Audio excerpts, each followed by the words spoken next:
mother's side has been wiped out. Abhishek Singhvi from the Congress party has also questioned Mamdani for the kind of venom he's been spewing against India, saying that when he opens his mouth, Pakistan's PR team takes the day off.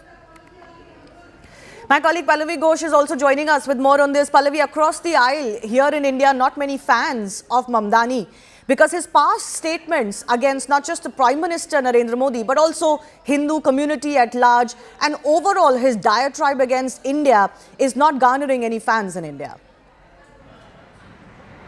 It's absolutely, but Kangana Ranaut, I think, has best put it in very, very strong words, which would, of course, could stir a controversy. But with Abhishek Manu Singhvi also joining in just hours before Mamdani was elected as the mayor of New York, this goes on to show that across the political divide, there may be very few takers for Mamdani. However, there are some, if you look at the social media timeline, there are some who are celebrating his win, because then that's their politics. Their politics is that anyone who bashes the present Indian government and the Prime Minister does become their friend, and that is where Abhishek Manu Singhvi's word of caution comes in, that we should be very, very careful about who we choose as our friends. He's just a part of the Pakistan PR agency, machinery. That is how he comes across, and therefore one should not look upon him as a friend. But he's taken up some causes which are very, very close to what the Congress has also taken up in the past. For example, a complete condemnation of Israel, support of Palestine, also heart bleeding for what happened in Gaza,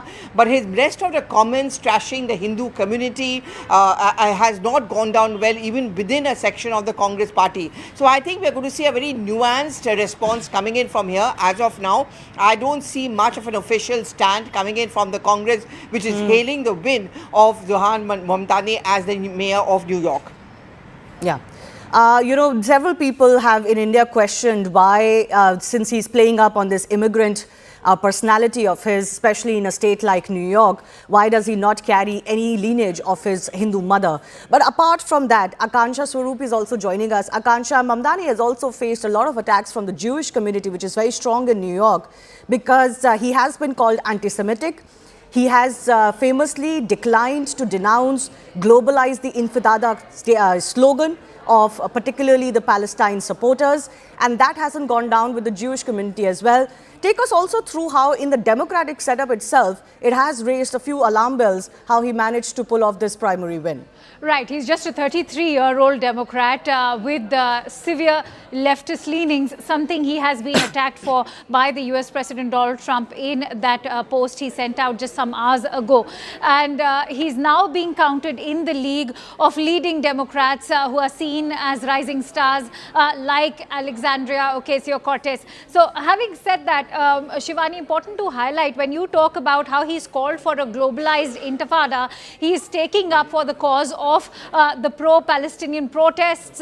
He's also gone on to declare so much so that because of the ICC warrants that were issued against Benjamin Netanyahu, if Netanyahu ever arrives in New York City, and if Mamdani happens to be the New York City's mayor that time, he will even go ahead and arrest Benjamin Netanyahu. So such have been his remarks and statements, extremely controversial.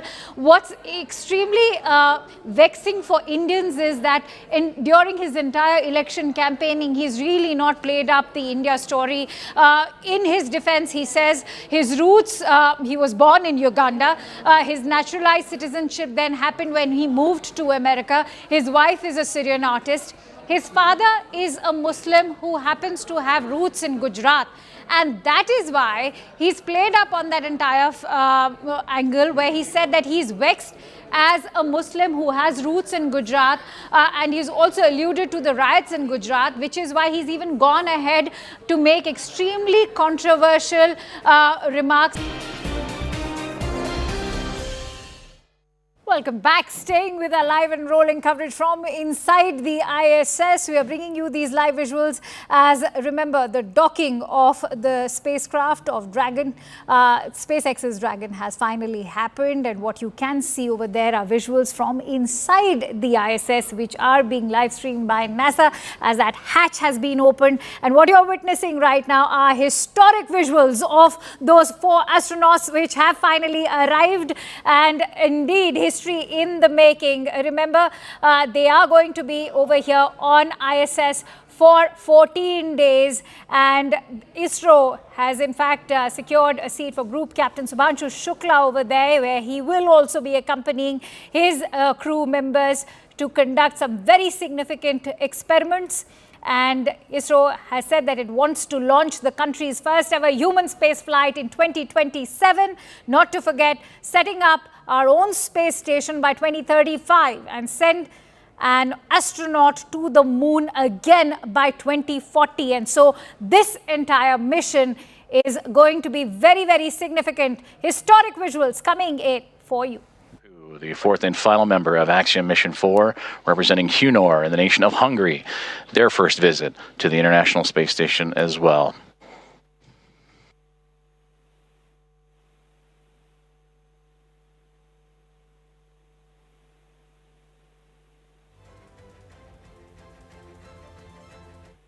Great big hugs and handshakes across all members of Expedition 73. And Axiom Mission 4 is Anne McLean and Nicole Ayers of NASA, along with Johnny Kim, Kirill Peskov, Sergei Ryzhikov, and Alexei Zabritsky of Roscosmos, and Takuya Onishi, commander of Expedition 73 and of JAXA, with handshakes and hugs for Peggy Whitson, Shubhanshu Shukla, Sławomir Uznański-Wisniewski, and Tibor Kapu. And with their arrival to the International Space Station, that now makes 288 visitors to the orbiting laboratory.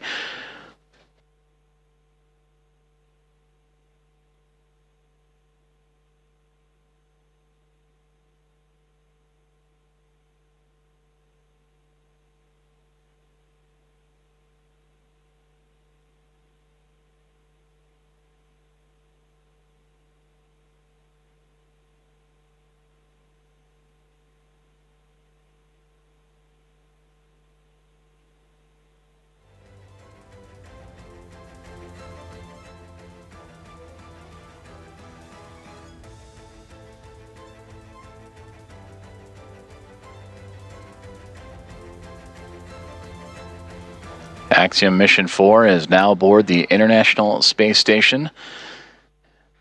Commander Peggy Whitson, in her return to the orbiting laboratory, her fifth flight.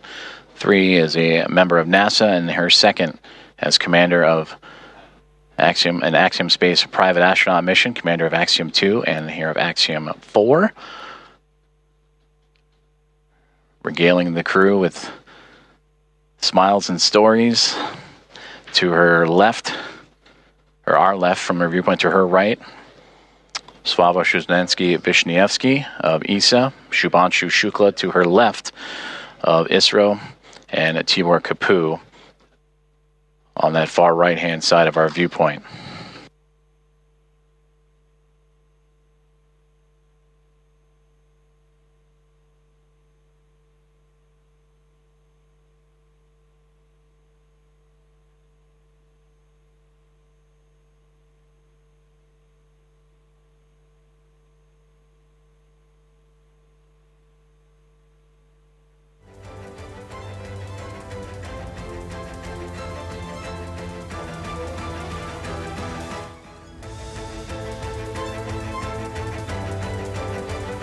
The crew is safely aboard the International Space Station. Welcome again to Axiom Mission 4. And we are continuing to target a formal welcome remark from the crew and being joined by the Expedition 73 team as well. That'll be at approximately 8:35 a.m. Central Time. And from there, they will receive a safety briefing and begin their nearly approximately 2-week mission aboard the International Space Station, in which they will participate in around 60 research investigations representing 31 countries, with more than 24 of those experiments sponsored by the ISS National Lab.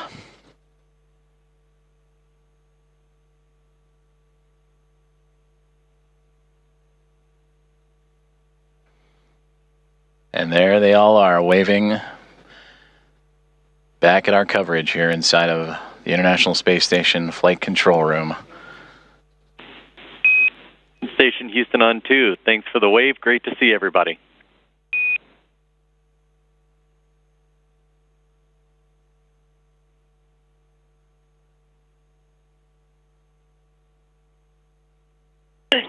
Houston Station. We're happy to be here. It's so great to be here finally. It was a long quarantine.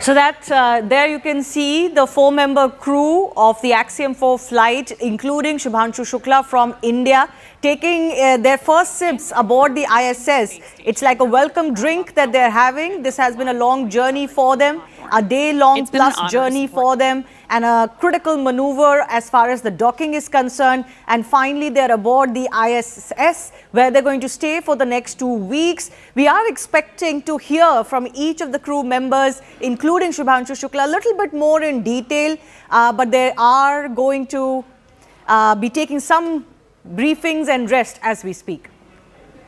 NASA's joint coverage will continue from here through to the welcome ceremony as Peggy, Shubhanshu. There's going to be a welcome ceremony that is going to be held at the ISS. Remember, that's the International Space Station. It already has many members from various teams who are on board. You can see that they're welcoming Crew Commander Peggy and others as well with a warm hug. They have now moved on after their welcome drink on board the ISS, and I think we are going to be seeing or hearing some of their thoughts on that long journey that they have made. Already we heard from Shubhanshu Shukla aboard that capsule where he talked about how he really just wanted to fly. There had been a lot of delays that had happened as far as this launch is concerned that took place finally yesterday. But now that they've made that 36-hour type journey, it's 30-hour type journey now. It's going to be, down to business for them. My colleague Shrishti is also joining us. Shrishti, this is going to be an important occasion for all the astronauts involved. They have been greeted by the 7-member Expedition 73 team. They're going to go through some safety orientations, is it? And we are expecting some welcome remarks. Yes, Shivani. So we saw handshakes and hugs exchanged between the existing crew and the incoming crew from Axiom mission, and all of them, we can see their smiling faces on our screens as we get the live feed from NASA.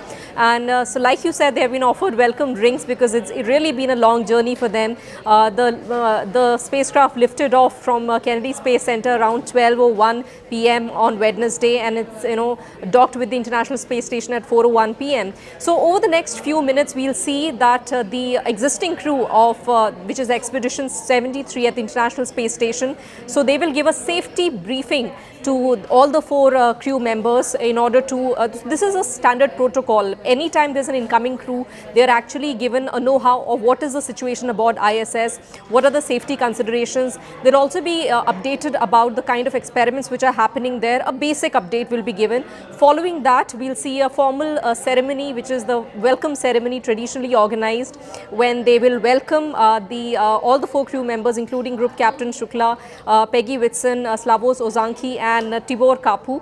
And I think that feed should begin shortly once the crew is made comfortable at the International Space Station.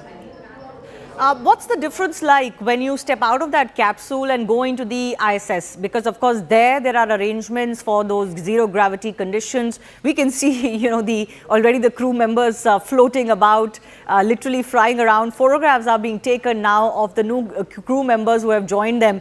But from the shuttle to the station, that must also be a big adjustment for the body to make. Truly, truly. So all the 4 crew members have already transitioned into microgravity yesterday when they, when they escaped from the Earth's gravity and they entered the Earth's orbit. So they had the taste of microgravity for the last few hours, during which they also got a certain period of rest. And I remember Group Captain Shukla saying that he has been sleeping a lot and becoming accustomed to these new conditions. And they have been really floating in microgravity. But entering into the International Space Station is vastly different, because it is this this vast, vast machine which is floating in the space, orbiting the Earth, and they will take some time to get accustomed to microgravity. I think the three astronauts, one from India and Hungary and Poland, so this is their first ever human space flight, so they will definitely take some time to adapt to the new conditions, while Peggy Whitson, who is a former NASA astronaut, it's her fifth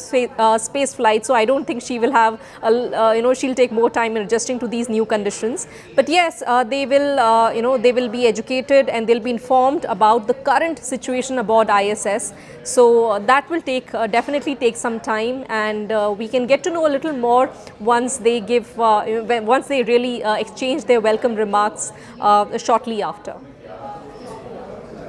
Yes. So huge occasion this. We have to, of course, take into account, what is happening. I'm very tempted to use the phrase, the gravity of the situation, with all the puns intended. But of course, this is the no gravity situation where Shubhanshu Shukla and other crew members have now found themselves in. They've trained for exactly this, Shrishti, and huge moment really, a moment that will be remembered for times to come, because Shubhanshu Shukla has become only the second Indian to be in space, and of course the first on the International Space Station, because it only came into being after Rakesh Sharma's flight. Definitely, cosmonaut Rakesh Sharma went into space since 1984, and as Group Captain Shukla said, he was born in 1985, so he grew up listening to stories about Rakesh Sharma. Of course, India did not have an astronaut program till then, so it was very difficult to even imagine or even aspire to become an astronaut. But what he did was that he got really motivated by the Indian Air Force, and he joined Indian Air Force. And there in 2019, when India announced its Gaganyaan program and called in applications from people across the country, that's where his journey began. And since 2019, he, along with three others, Group Captain Nair, Group Captain Krishnan and Group Captain Angad Pratap, all four of them have been intensively training for Gaganyaan, but out of four of them, he got the opportunity last year to train for Axiom Mission 4, and over the last year, he has been training extensively at the Russian facility, at NASA facility for Axiom Mission 4. Although the mission really got delayed multiple times over the last 1 month, we have been getting a new date every few days. But it's great to know that the mission lifted off seamlessly, docked with the International Space Station flawlessly, and is now just few minutes away from making that historic speech about the International Space Station. Yes, as you pointed out, cosmonaut Rakesh Sharma went into space for the first time, but he did not enter the International Space Station, which came into being much later. But Group Captain Shukla will get that great opportunity and definitely, write his names in the history books of India's space journey. Yes. Well, that space journey is going to get a huge boost from this trip. Yes, this is a joint venture. It's also a private company sponsored venture, but ISRO is a part of this venture. We have an Indian astronaut. This is because it's a build-up step to India's own manned mission into space, which is Gaganyaan. And lots of critical understandings will come into being from this experience, both for Shubhanshu, who can, then forward that experience to his fellow Gaganauts who will be taking part in the Indian program. But also, what is the other learnings that, for example, ISRO is hoping to achieve? Yes, so see, the major objective behind having this private space collaboration was Gaganyaan. So Gaganyaan is the most ambitious space mission that India has going to undertake in the next 2 years. It is the first time we have never flown our astronauts into space before. So before taking that humongous exercise, I think this private space collaboration will kind of boost our confidence and that of our astronaut when the space flight actually happens 2 years down the line. Over the last 1 year, he has been exposed to the NASA facilities and now at the International Space Station. And also, I think, Shivani, what we should be, I take proud of the fact that he's also serving as the main pilot aboard this mission. And of course, it's a private collaboration. Axiom Space is a US-based space agency, and it has been organizing private space flights. Rather, it gives the opportunity for other countries, in this case, also Hungary and Poland, to organize their space flights, allow their astronauts to get an opportunity to train for something like this. Along with India, both Hungary and Poland, it marks their return to space flight as well. And NASA, of course, is spearheading the mission. Also, I think I would like to tell our viewers that NASA, although NASA, went to NASA's space journey began much earlier.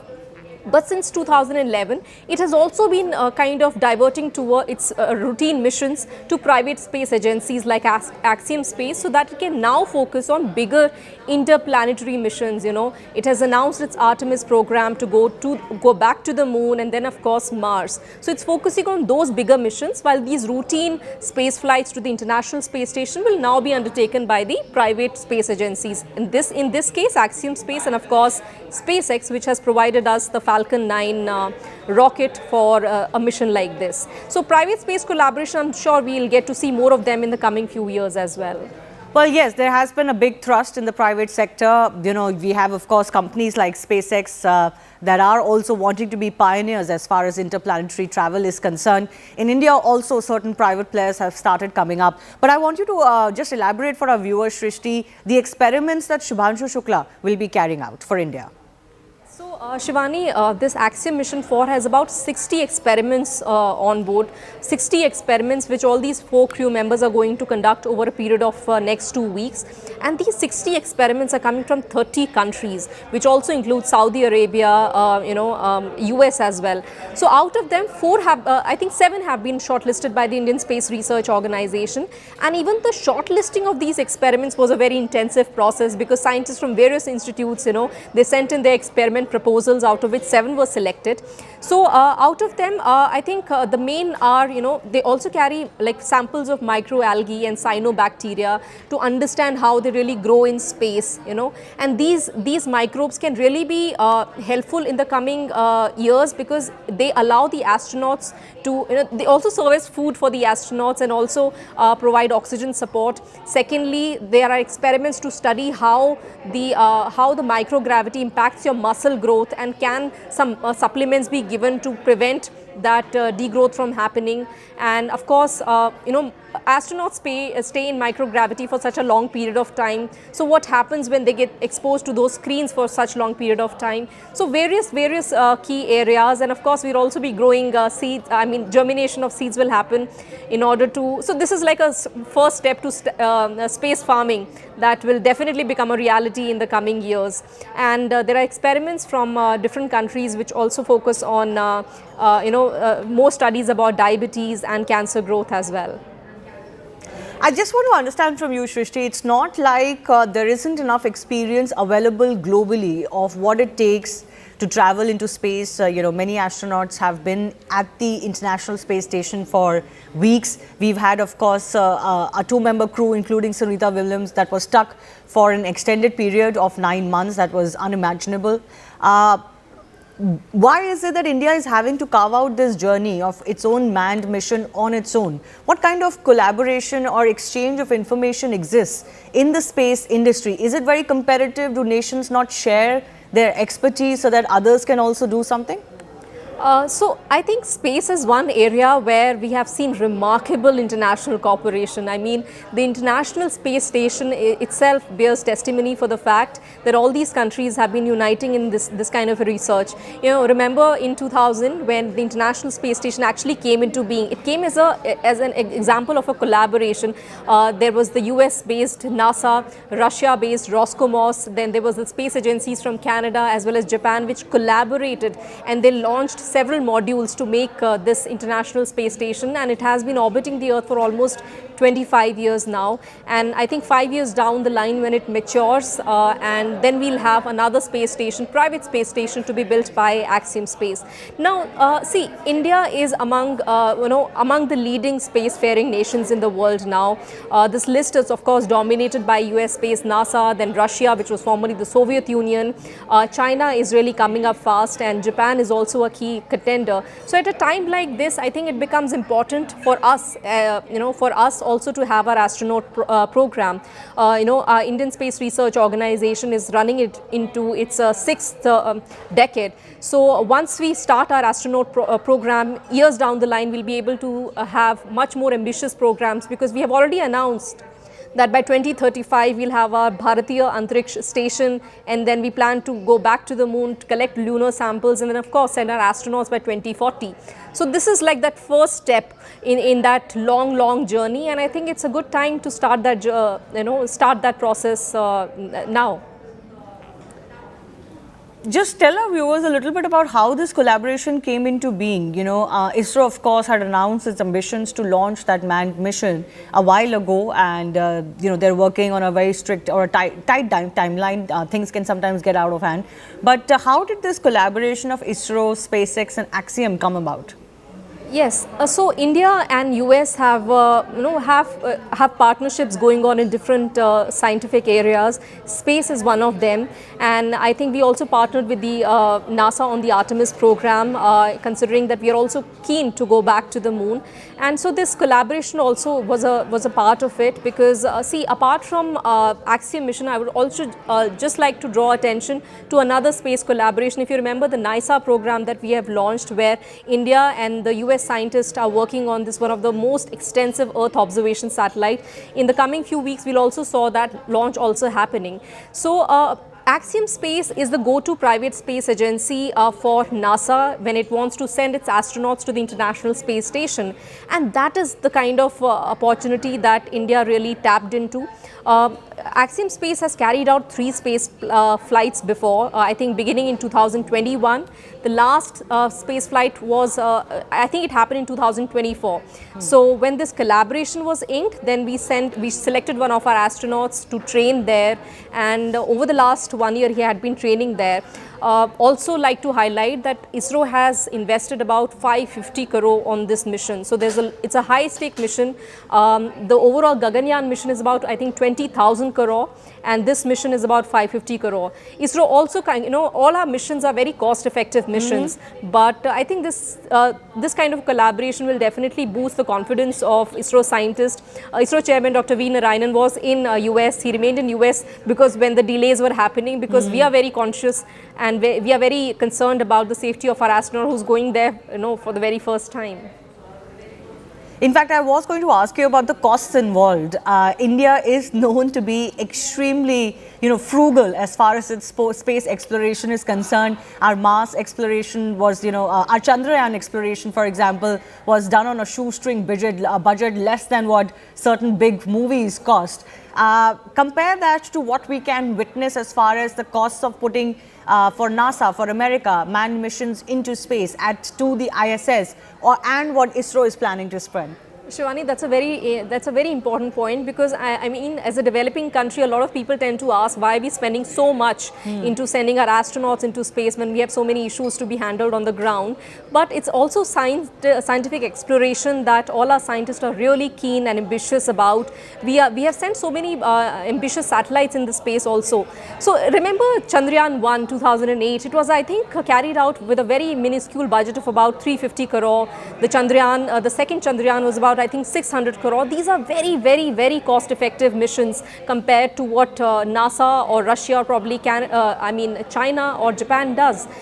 So ISRO has always tried to ensure that all its missions are very cost-effective and carry them, and that is what the kind of speciality that our space agency has been really focusing on. Gaganyaan is, I think, probably the most ambitious one, and it's, I think, the overall budget outlay is about 20,000 crore. Axiom Space, as I just highlighted, this collaboration is about 550 crore.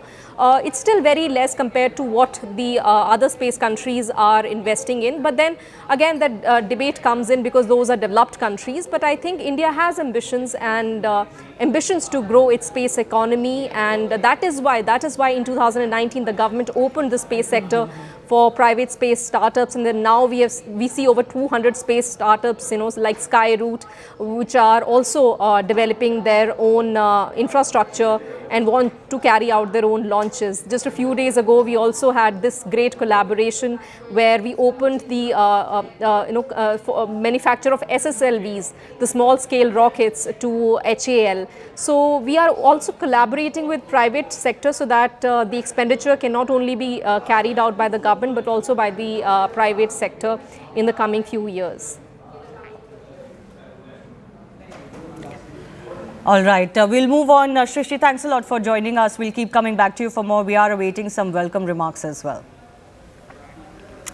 Well, our other focus is Punjabi singer and actor Diljit Dosanjh has found himself at the centre of a major controversy following the casting of Pakistani actress Hania Ameer in his upcoming film Sardarji 3. The decision has sparked significant backlash from various quarters, including the Federation of Western India Cine Employees. While the body slams the casting choice, filmmakers defend the decision as it predated the recent tensions between India and Pakistan. Regardless, it's a call that is being seen one in line of many that not only aim to sidestep but also provoke India's sensibilities. Let me just take you through what each side is saying, exactly who is in the right. Diljit said that the casting was done before Pahalgam attack happened. The film was shot in February before tensions were high. But the film body says he chose to work with Pak actor despite a blanket ban on Pak artists. While actors say things that happened in April weren't really in their control, film body feels that Diljit is a repeat offender with anti-India sentiment in posts in the past as well. Federation of Western India Cine Employees feels this is an affront to national integrity, while filmmakers have now also decided not to release this film in India. Diljit says he will support the producers if they want to release the movie in India, while Cine Employees body feels his action undermined collective dignity.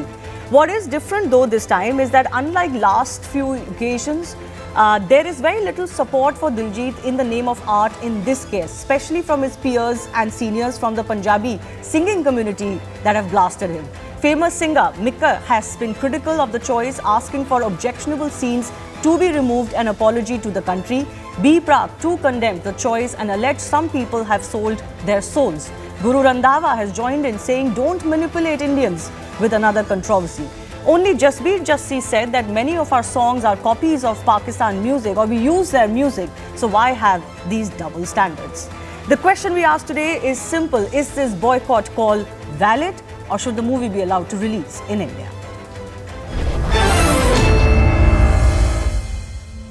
Let's go across to our guest joining us. Sanjana Galrani is Indian actress. Shehzad Khan is also Indian actor.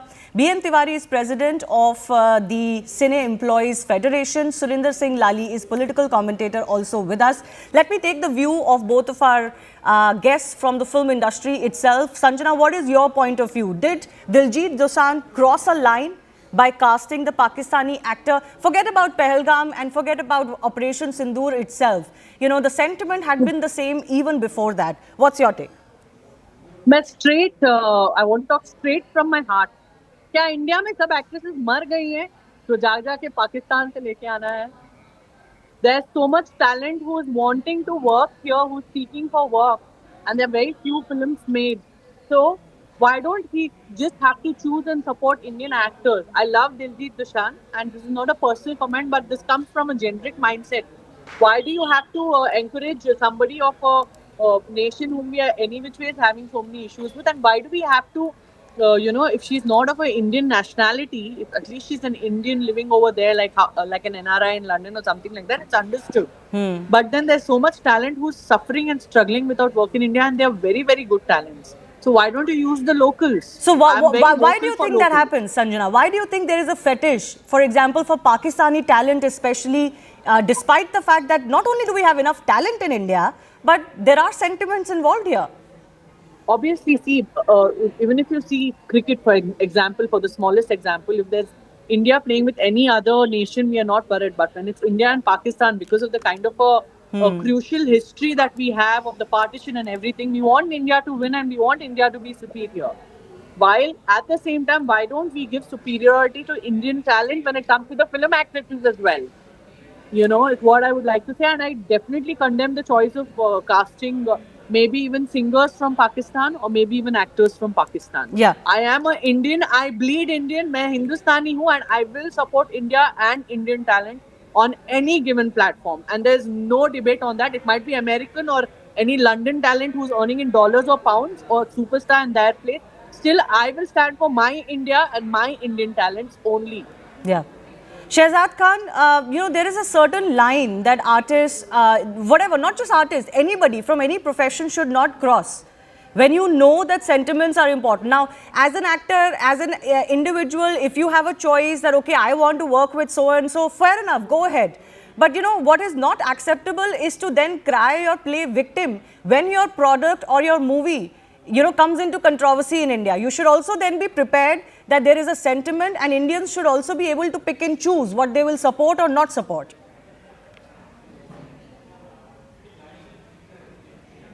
Sir, I think you are on mute.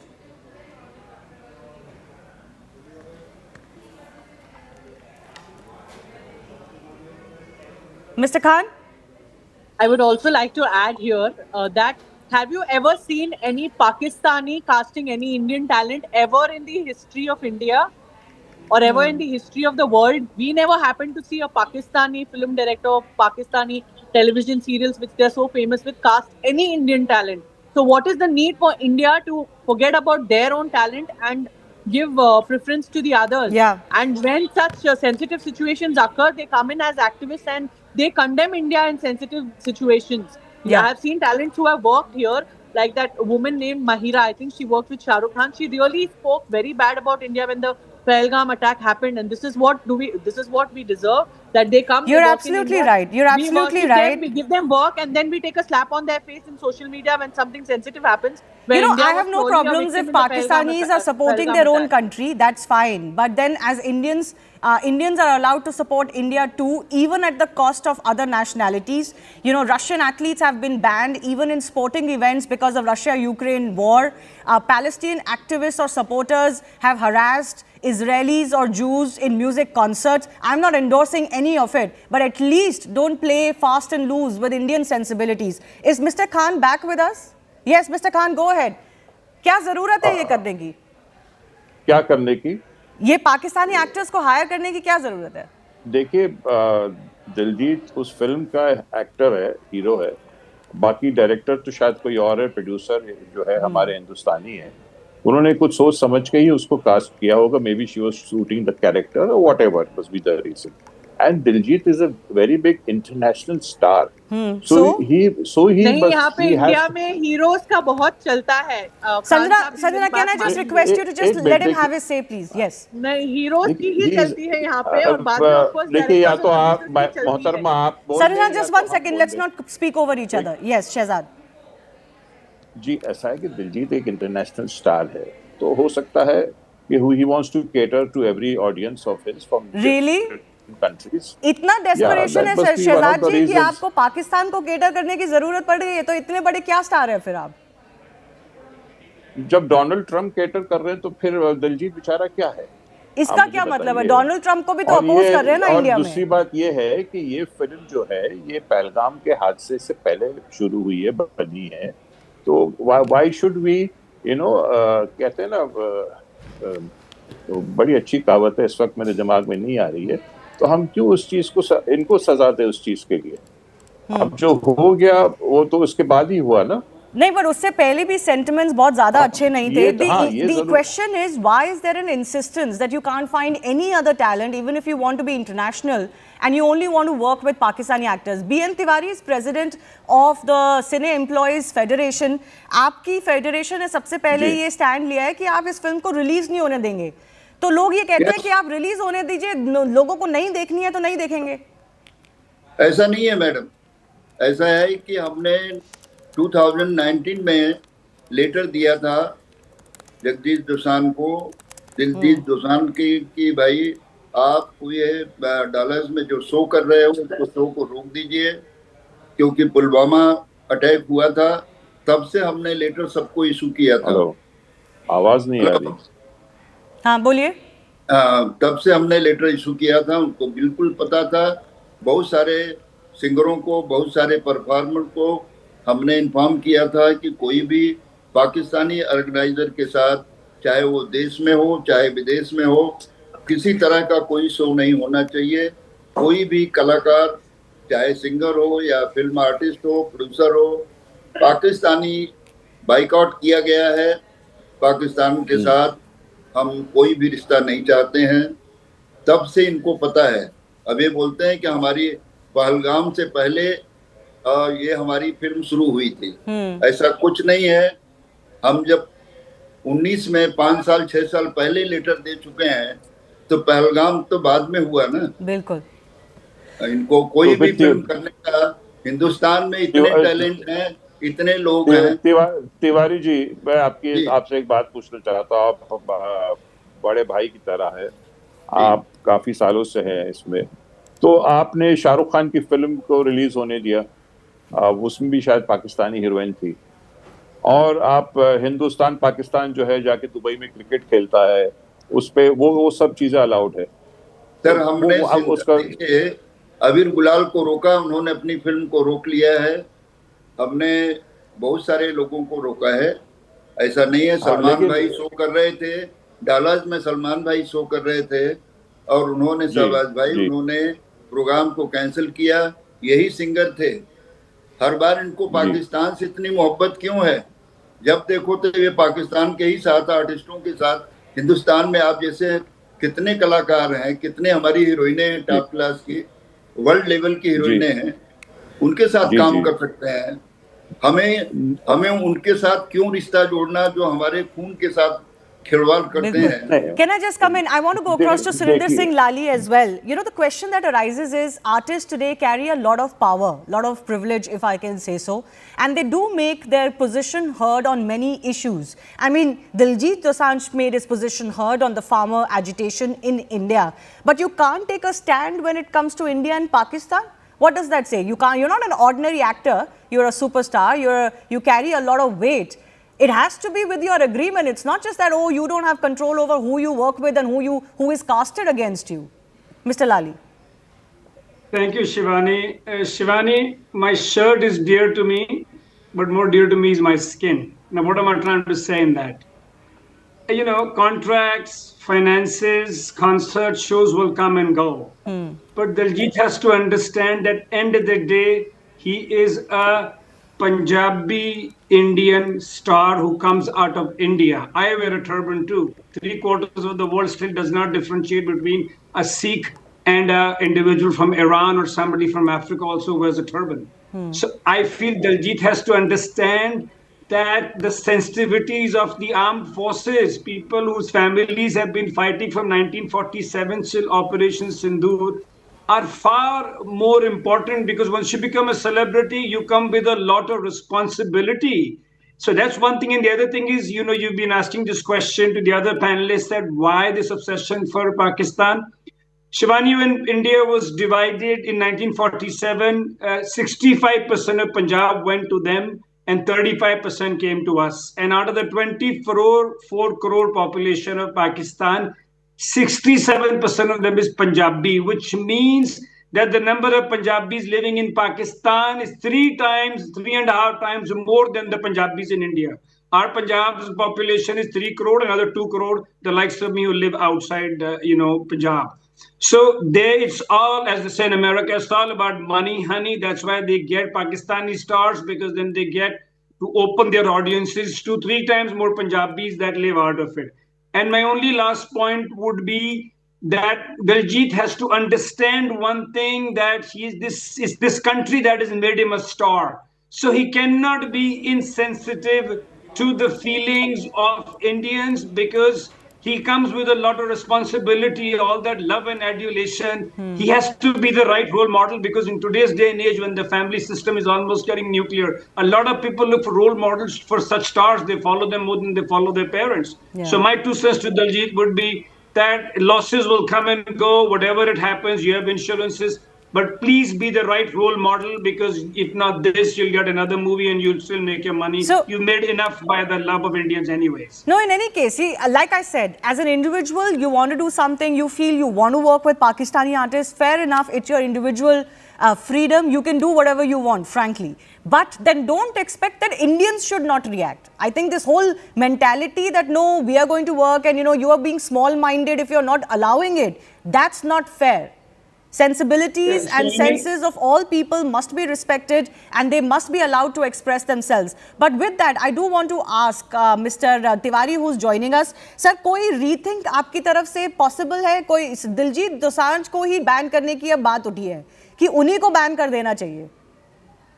मैं फिलहाल तो जब वो overseas release करने की बात करते हैं, बार बार किसी बात के लिए, जब हानिया अमीर ने इतनी ज्यादा गंदी बात देश के लिए बोला और साथ में फौज के लिए हमारे बोला जब कि ये गद्दार लोग हैं, ये रात में आक्रमण करते हैं, ऐसे टाइम पर एक भी रिएक्शन नहीं किसी इनके प्रोड्यूसर का आया, नहीं दलजीत दोसांझ का आया, नहीं इनकी आर्टिस्ट ने कभी सॉरी बोला। खैर वो लॉयल हैं अपनी कंट्री के साथ, हमारे लोग इतने नालायक क्यों हैं?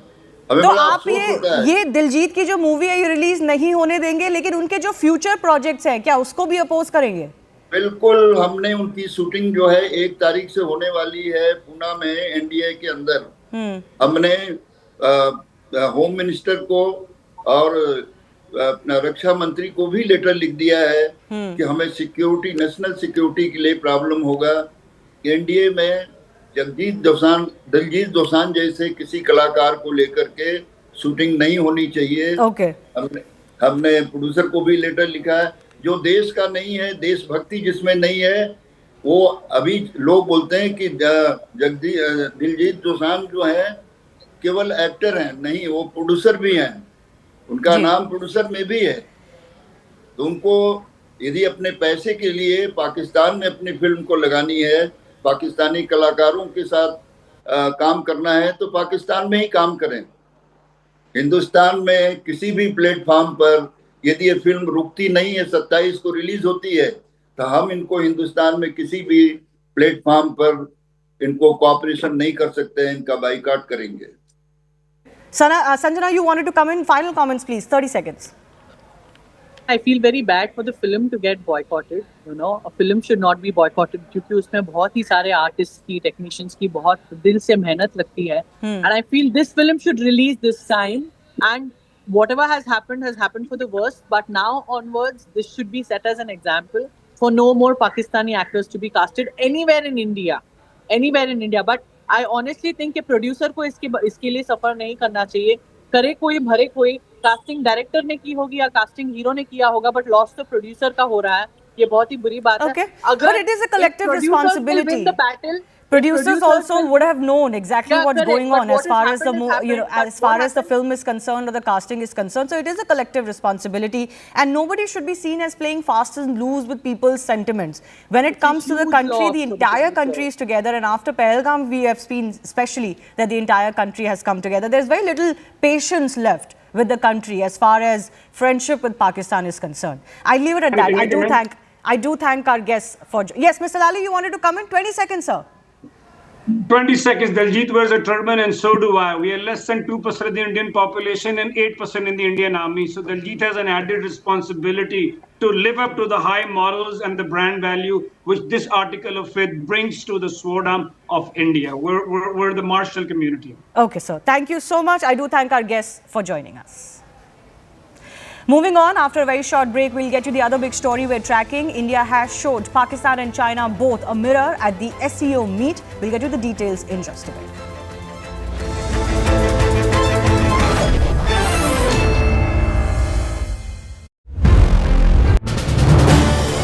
This is News 18 Network.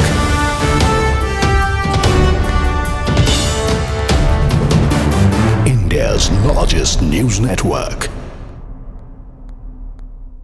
Welcome back. Staying with our live and rolling coverage from inside the ISS. We are bringing you these live visuals as, remember, the docking of the spacecraft of Dragon, SpaceX's Dragon has finally happened. And what you can see over there are visuals from inside the ISS, which are being live streamed by NASA as that hatch has been opened. And what you're witnessing right now are historic visuals of those 4 astronauts which have finally arrived.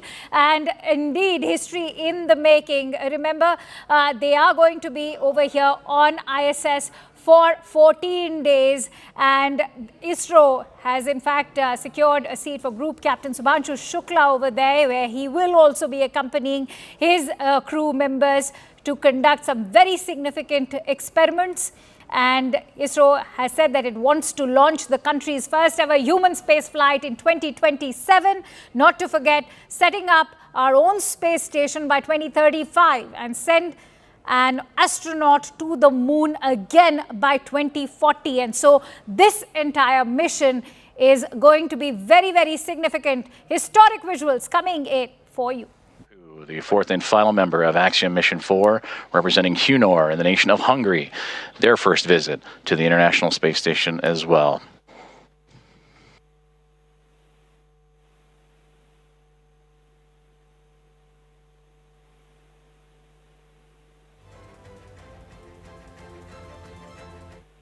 Great big hugs and handshakes across all members of Expedition 73 and Axiom Mission 4 is Anne McLean and Nicole Ayers of NASA, along with Johnny Kim, Kirill Peskov, Sergei Ryzhikov, and Alexei Zabritsky of Roscosmos, and Takuya Onishi, commander of Expedition 73 and of JAXA, with handshakes and hugs for Peggy Whitson, Shubhanshu Shukla, Sławomir Uznański-Wisniewski, and Tibor Kapu. And with their arrival to the International Space Station, that now makes 288 visitors to the orbiting laboratory.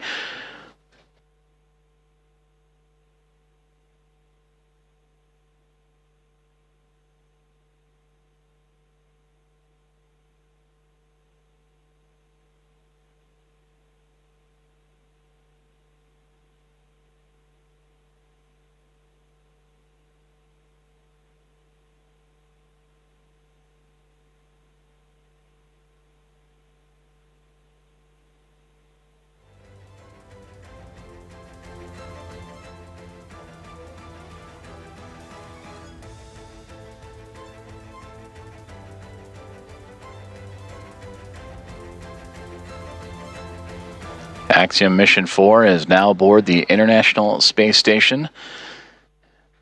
Commander Peggy Whitson, in her return to the orbiting laboratory, her fifth flight. 3 is a member of NASA, and her second as commander of Axiom, an Axiom Space private astronaut mission, commander of Axiom 2 and here of Axiom 4. Regaling the crew with smiles and stories. To her left, or our left from her viewpoint, to her right, Sławomir Uznański-Wisniewski of ESA, Shubhanshu Shukla to her left of ISRO, and Tibor Kapu on that far right-hand side of our viewpoint.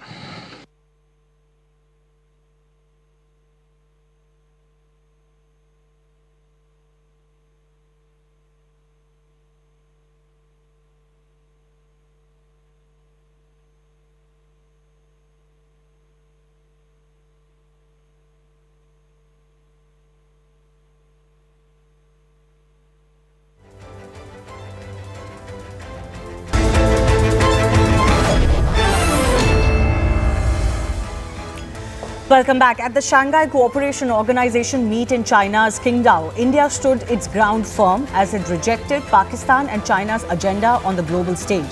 Sending a stern message to India's neighbors, Defence Minister Rajnath Singh refused to sign the joint statement that was being presented. The reason? India wasn't satisfied with the language of the joint document that so very conveniently overlooked India's firm stand on terror and the Pahalgam terror attack. So this joint statement did not mention Pahalgam terror attack that claimed lives of 26 innocents in India. What it did not reflect India's strong position on terror. We'll play out those remarks as well by the Raksha Mantri. But while skipping the mention of Pahalgam, the document mentioned Balochistan very cleverly, tacitly trying to put the focus on India, as it has been accused in the past by Pakistan of creating unrest there. Pahalgam's exclusion from the document appears to have been done at Pakistan's behest, as its all-weather ally China holds the chair as we speak. With India showing the mirror to both of these countries, hasn't the Pakistan-China tango flopped again? Because this is not the first time that India has stood up to China at the SCO.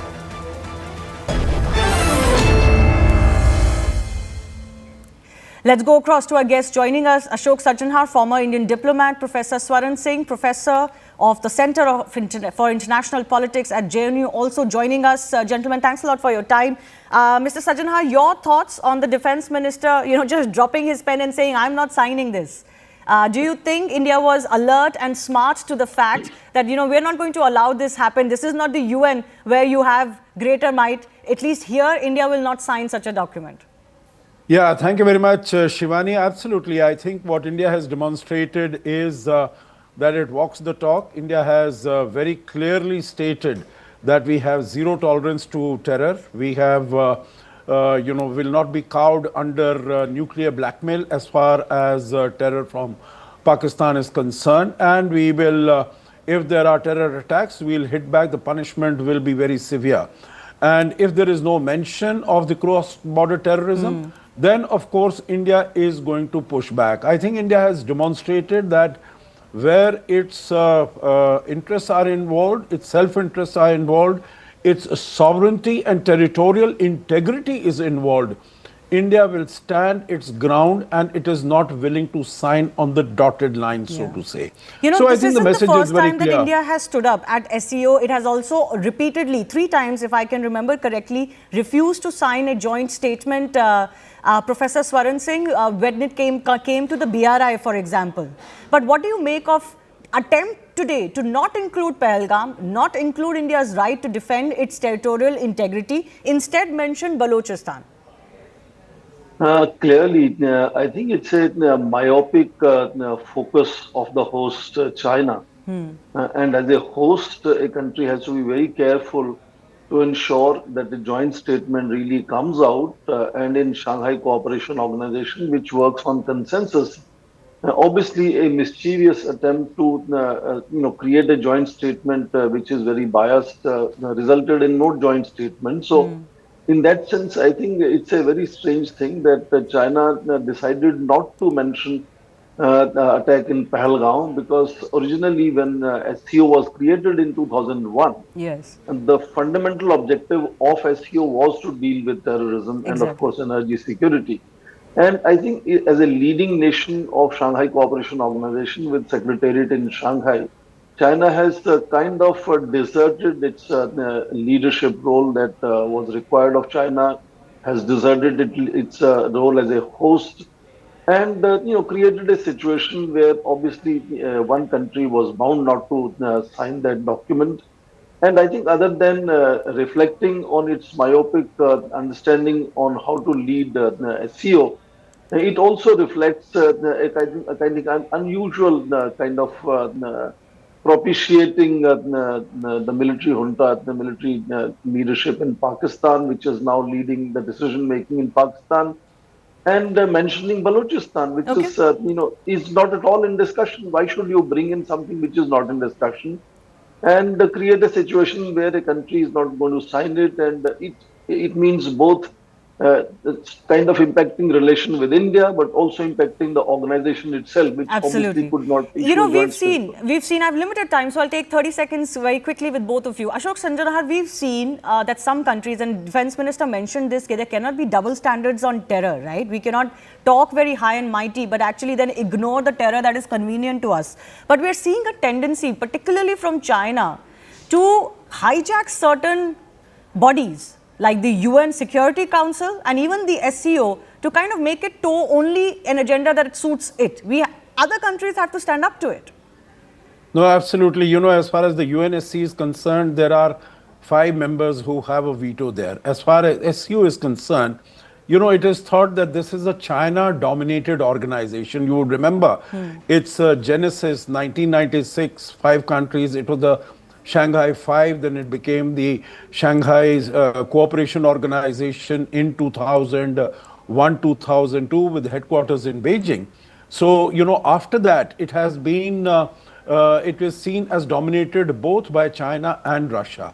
So, China might have thought that it will be able to steamroll the opposition of India. But India has made very clear that, it is not going to be cowed down by the fact that it is a China-dominated organization, and we will make ourselves be heard. Absolutely. Professor Singh, 30 seconds left only. What is the best strategy to deal with this China tango going forward?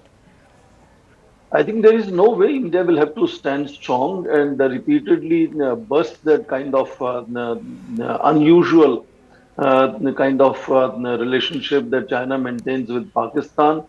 Fundamentally, for about a decade now, this was a concern that both India and Pakistan joining SCO could impact SCO's credentials. I think Chinese have showcased that they have not been able to manage that relationship of India and Pakistan Okay. to create discussion and documents which should not allow that impact to happen on the organization. But it will also have impact on India-China relations. Relationship as well. All right. I'll leave it at that. Unfortunately, a truncated debate today, but I do thank you both for joining us. Time for a very short break. The right stand is coming up on the other side.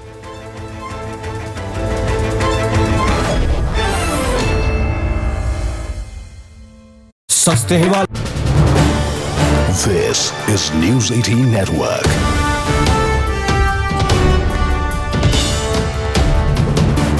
India's largest news network.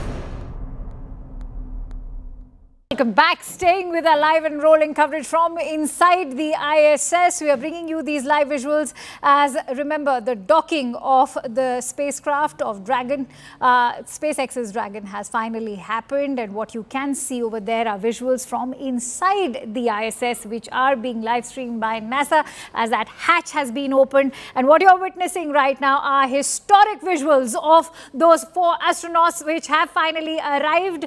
And indeed, history in the making. Remember, they are going to be over here on ISS for 14 days, and ISRO has in fact secured a seat for Group Captain Shubhanshu Shukla over there, where he will also be accompanying his crew members to conduct some very significant experiments.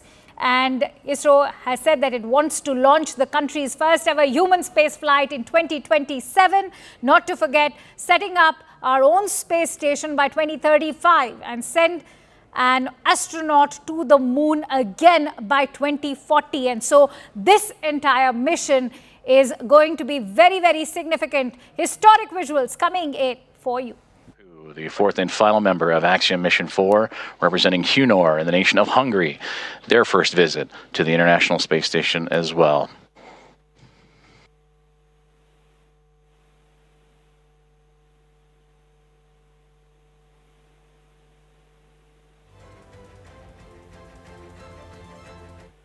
Great big hugs and handshakes across all members of Expedition 73. And Axiom Mission 4 is Anne McLean and Nicole Ayers of NASA, along with Johnny Kim, Kirill Peskov, Sergei Ryzhikov, and Alexei Zabritsky of Roscosmos, and Takuya Onishi, commander of Expedition 73 and of JAXA, with handshakes and hugs for Peggy Whitson, Shubhanshu Shukla, Sławomir Uznański-Wisniewski, and Tibor Kapu. And with their arrival to the International Space Station, that now makes 288 visitors to the orbiting laboratory.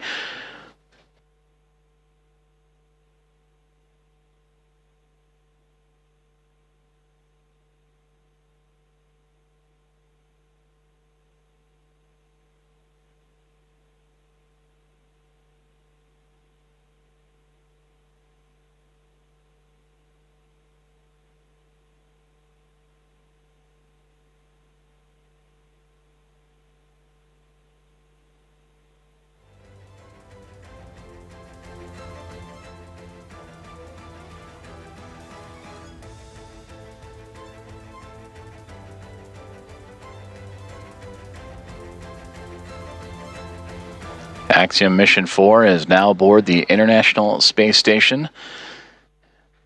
Commander Peggy Whitson, in her return to the orbiting laboratory, her 5th flight. 3 is a member of NASA, and her 2nd as commander of Axiom, an Axiom Space private astronaut mission, commander of Axiom 2 and here of Axiom 4.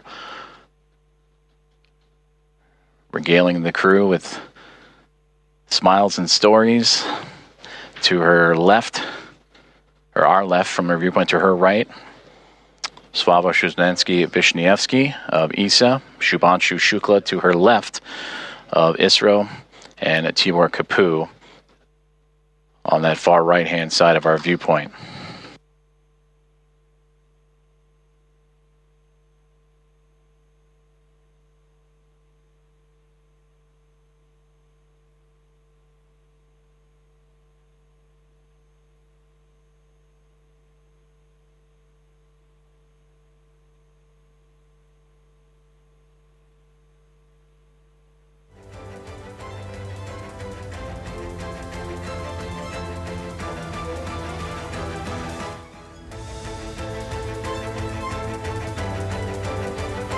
The crew is safely aboard the International Space Station. Welcome again to Axiom Mission 4. And we are continuing to target a formal welcome remark from the crew and being joined by the Expedition 73 team as well. That'll be at approximately 8:35 a.m. Central Time. And from there, they will receive a safety briefing and begin their nearly approximately 2-week mission aboard the International Space Station, in which they will participate in around 60 research investigations representing 31 countries, with more than 24 of those experiments sponsored by the ISS National Lab.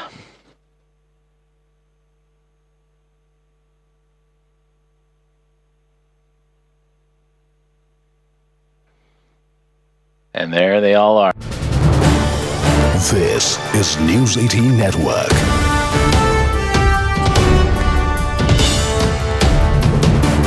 India's largest news network.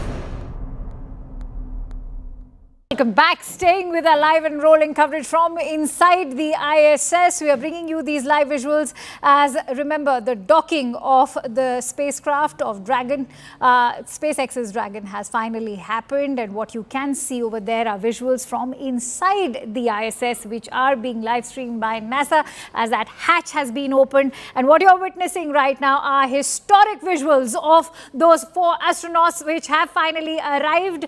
And indeed, history in the making. Remember, they are going to be over here on ISS for 14 days, and ISRO has in fact secured a seat for Group Captain Shubhanshu Shukla over there, where he will also be accompanying his crew members to conduct some very significant experiments. And ISRO has said that it wants to launch the country's first ever human space flight in 2027. Not to forget, setting up our own space station by 2035 and send an astronaut to the moon again by 2040. And so this entire mission is going to be very, very significant. Historic visuals coming in for you. The 4th and final member of Axiom Mission 4, representing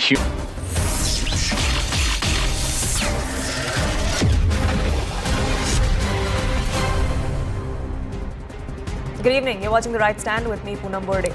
China is hosting the Shanghai Cooperation Organization Defense Ministers meeting. Raksha Mantri Rajnath Singh is in attendance, and during his address, he underlined India's principled stand: no compromise on terror. Taking a whale jab at our hostile neighbor, Rajnath Singh said that some countries use cross-border terrorism as an instrument of policy and provide shelter to terrorists. It's no secret. India has been saying this for years together, for decades together, exposing Pakistan on global fora. Rajnath Singh even reminded other members of this particular grouping that there should be no place for such double standards, because there are some countries that talk about fighting terror but only end up sheltering UN designated terrorists. One such example, and the only example perhaps, would be Pakistan. Pakistan was not named by Raksha Mantri, but it was definitely shamed. Facing the fire was Pakistan's Defence Minister Khwaja Asif, sitting at that very table when these remarks were being made, making peace with the fact that he will have to defend his country that has consistently backed terror and helped terror organizations flourish on their soil. No country, however, large and powerful, can manage alone. In fact, the very idea of the global order, or indeed of multilateralism, is the assumption that nations have to work with each other for their mutual and the collective benefit. Peace and prosperity cannot coexist with terrorism and the proliferation of weapons of the mass destruction in the hands of the non-state actors and the terror groups. Dealing with these challenges require decisive action, and we must unite in our fight against these evils for our collective safety and security. It is imperative that those who sponsor, nurture, and utilize terrorism for their narrow and selfish ends must bear the consequences. India's zero tolerance for terrorism is manifest today through its actions. This includes our right to defend ourselves against terrorism. And we have shown that epicenters of terrorism are no longer safe, and we will not hesitate to target them. We should also take proactive steps to prevent the spread of the radicalization among our youth. The Resistance Front, which is a proxy of UN-designated terror group Lashkar-e-Toiba, claimed responsibility for the attack. The pattern of the Pahalgam terror attack matches with LET's previous terror attacks in India. In exercising its right to defend against terrorism and preempt as well as deter further cross-border terrorist attacks, India on 7th May 2025 successfully launched Operation Sindoor to dismantle cross-border terrorist infrastructure. SCO members must condemn this evil unequivocally. Now, the highlight of today's SCO summit meeting was India walking the talk on terror. Refusing to sign the joint statement, which is a tradition after every sitting, India decided that they have to register their protest not just with words but with action. Now, India's move to not sign that joint statement wasn't just mere procedure. It was meant to disrupt the coordinated narrative or a plot that China and Pakistan, two fair weather allies, were trying to push. China wanted to sideline India. They wanted to assert control over the SCO. Pakistan wanted to take advantage of the fact that China was the chair this time around. However, India prevailed. The joint statement did not mention the Pahalgam terror attack of April 22nd. Remember, 26 innocent lives were taken in cold blood by Pakistan-backed terrorists. The statement did not reflect India's strong position on terror, which is why Rajnath Singh refused to sign on the dotted line. While skipping any mention of that particular attack, the document, in fact, went on to mention Balochistan, accusing India of creating unrest there, an allegation Pakistan has made on multiple occasions, given absolutely no proof for it. Pahalgam's exclusion from this particular document appears to have been done at Pakistan's behest. The inclusion of Balochistan was also, of course, done by Pakistan's behest, but India saw through this kind of propaganda, this kind of narrative that both China and Pakistan wanted the SCO to believe in, but India made it clear that there will be no unanimity of this statement, which is why India refused to sign. The top intel sources have revealed to CNN News 18 that China and Pakistan wanted to use this particular platform to undermine Operation Sindoor. China did not want to acknowledge India's right to defend its sovereignty, but that's something Defence Minister Rajnath Singh made it very clear in his address. Pakistan and China are trying to internationalize the Balochistan issue as well. China also wants to protect its CPEC projects. Remember, it is important for China to back Pakistan also because they have several investments there. There are billions of dollars of China that are at stake. They want to deflect the blame towards India, unsuccessfully so. China wants to suppress narratives on the Uyghur Muslim oppression as well. Now, Pakistan has been trying, especially since the Pahalgam attack in the last 2 months, to divert the global attention from terror groups, from Operation Sindoor and the achievements of India and Indian armed forces. That was an attempt that was being made at the SCO Defence Ministers Summit as well, but that was thwarted by India. Now, this isn't the first time that India has stood its ground, especially at the SCO. India's refusal to sign this year's statement fits a particular pattern, that consensus cannot come at the cost of India's national interests.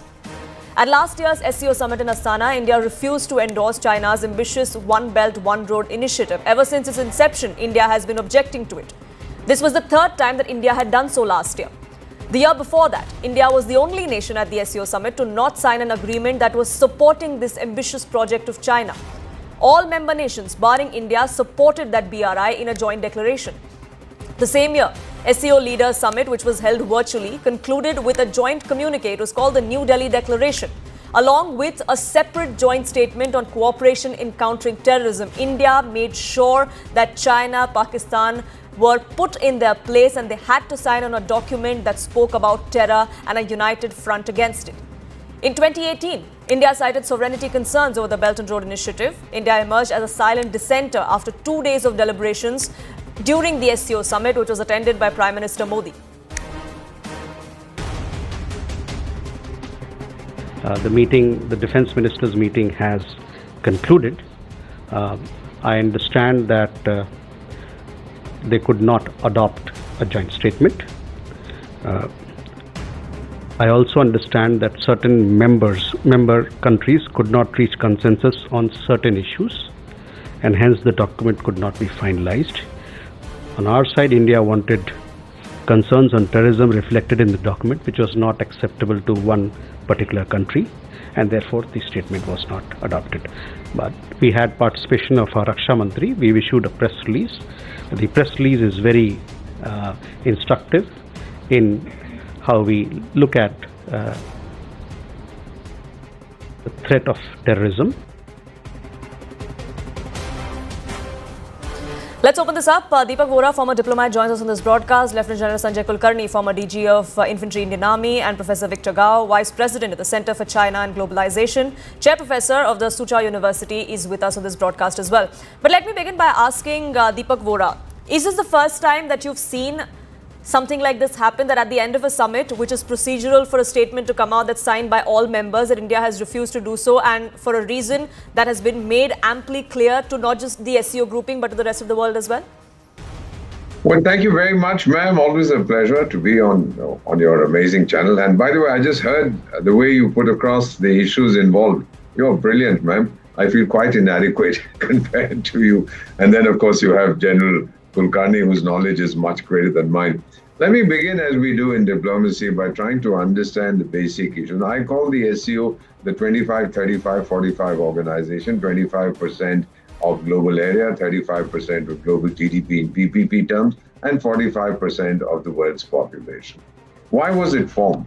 You know, ma'am, your speciality in the media is to tell us what is happening. General Kulkarni will tell you how it is happening. We try and understand why it is happening. Why was the SCO formed in the first place?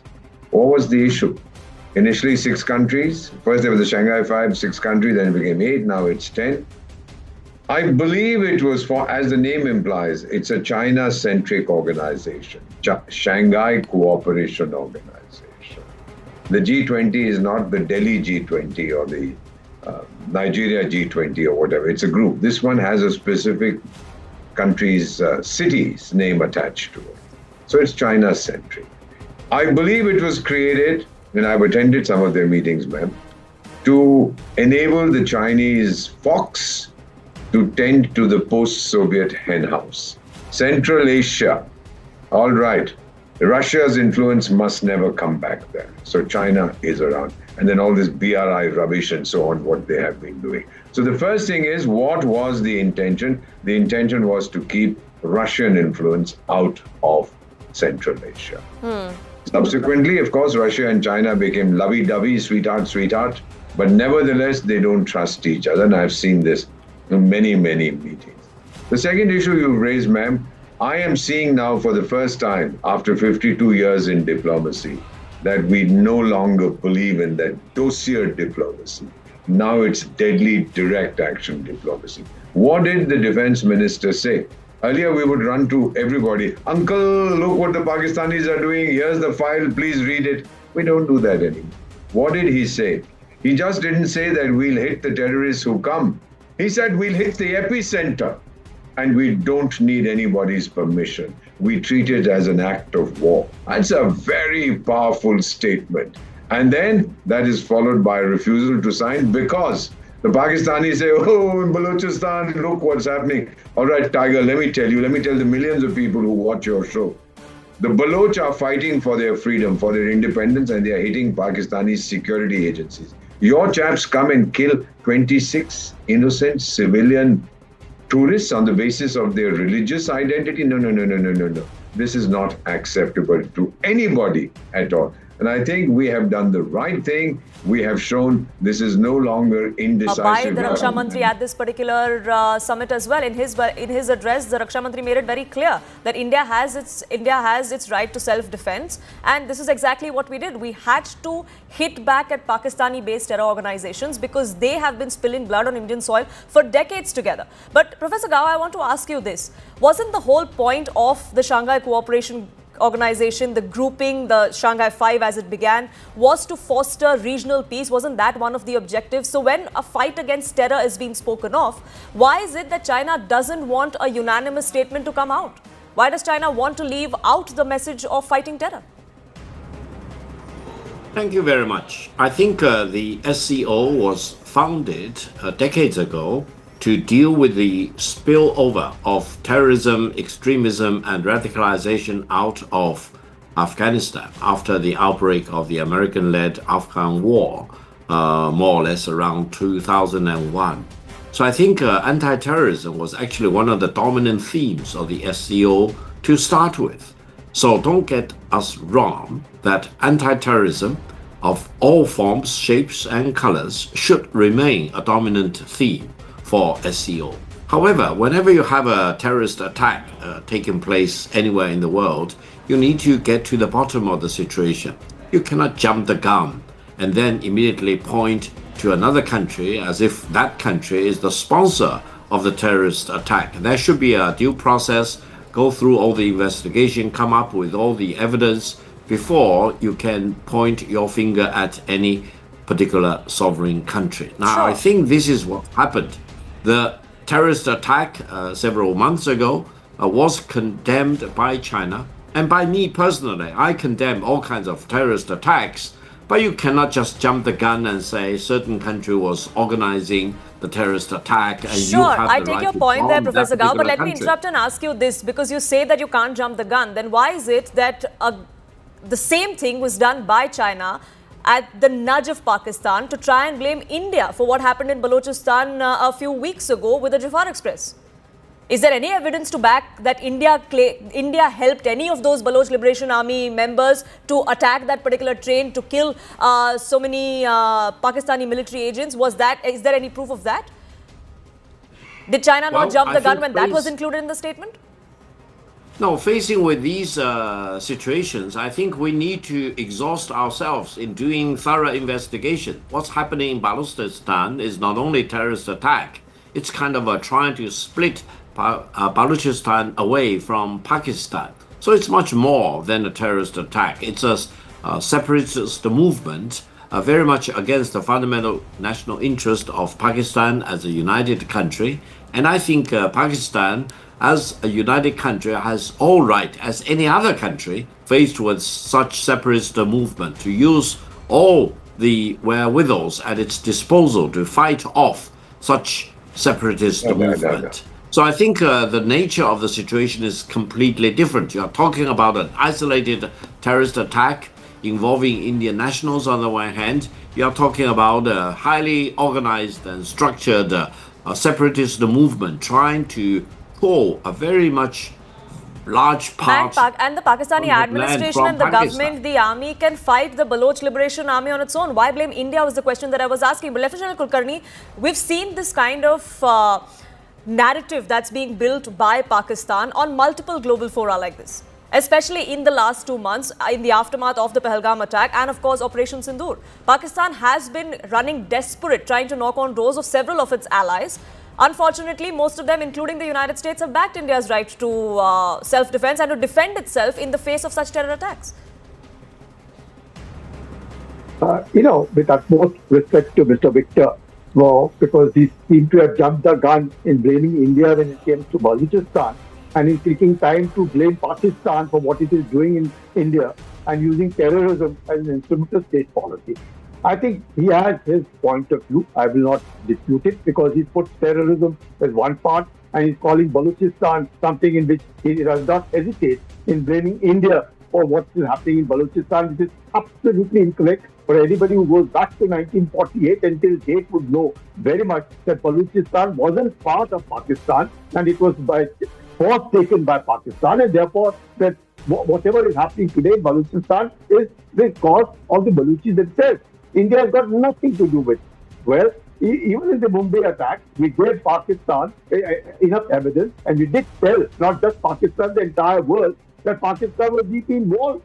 Pakistan was using, is using, and I'm sure will continue to use terrorism as an instrument of state policy. There is no denying the fact about it. There is duplicity, and duplicity comes from all over. So let's not say that, well, Pahalgam was a separate issue altogether, and that one required time to get to know whether Pakistan was actually involved or not involved, and that India was jumping the gun by blaming Pakistan. I thought that is highly, highly incorrect. Otherwise, why else would whatever transpired for 4 days between India and Pakistan, would Pakistan lump it? And why would Pakistan then come on its knees and accept it? It's a very simple thing. There's nothing wrong in it, and we must accept it. However, I do respect for whatever that be. The friendship between the two countries, higher than the Himalayas, deeper than the ocean, sweeter than the honey, all said and done, adequate investments into Pakistan. We know what exactly is happening in China-Pakistan economic corridor. Perfectly fine. That's between the two countries. But not to blame Pakistan, but to blame India and to take out a joint communique trying to show that, well, India can be cornered, definitely not acceptable. And if you have to be good friends and neighbors, it's very, very important. Very, very important for both the countries to be respecting each other's territorial integrity and sovereignty. There is no denying the fact, and nothing can move. Terror and talk can't go together. Expansionism and talk can't go together. Where is the doubt? I think these are organizations, these are regional organizations which are for political reasons, economic reasons, international defense and security cooperation. And right, the ambassador rightly brought out 24% of the world's area.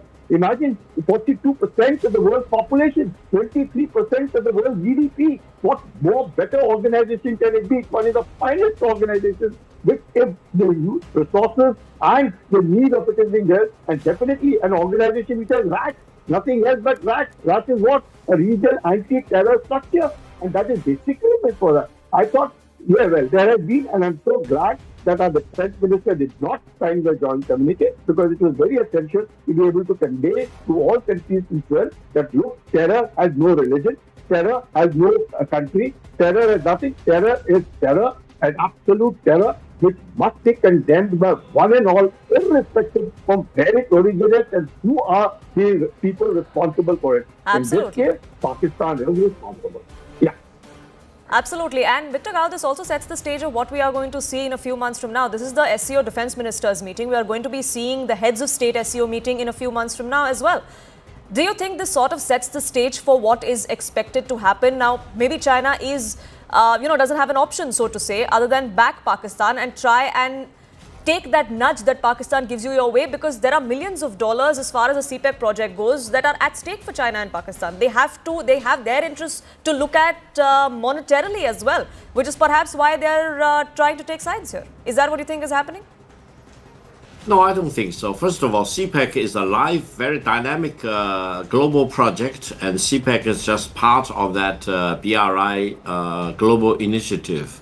So many countries have participated. According to the latest account, more than 160 countries have become members, promoting the BRI initiative throughout the world. The fact that India does not want to join is actually very much to the loss of India. I personally would urge the Indian government to rethink about the situation, because what India needs is high-quality connectivity projects.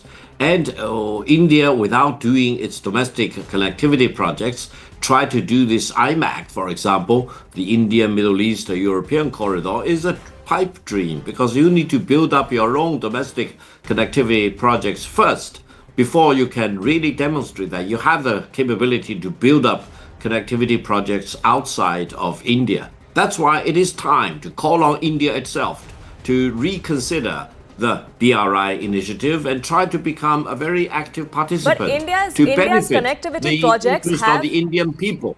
Sure, but India's connectivity projects and what India does inside or what it plans to do outside of it, whether ambitious or not as China thinks, is India's prerogative. And those countries that are involved with this Middle East Europe corridor seem to be on board. Absolutely. They don't seem to doubt. They don't seem to doubt India's capabilities or whether this is a pipe dream, like you say. Ma'am, well, you can't expect it's him going to be tell the proven truth. whether He's it's being pipe monitored. dream or not.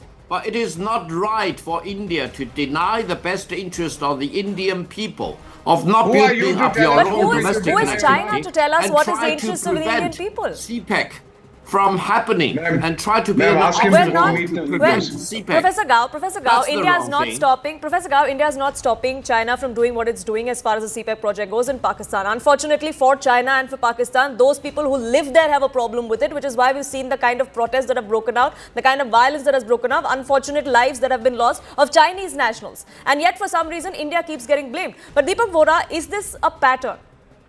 No matter what the issue, no matter what the problem, turn around and blame India whether you have proof or not. And that seems to be a pattern both these fair weather allies seem to be following.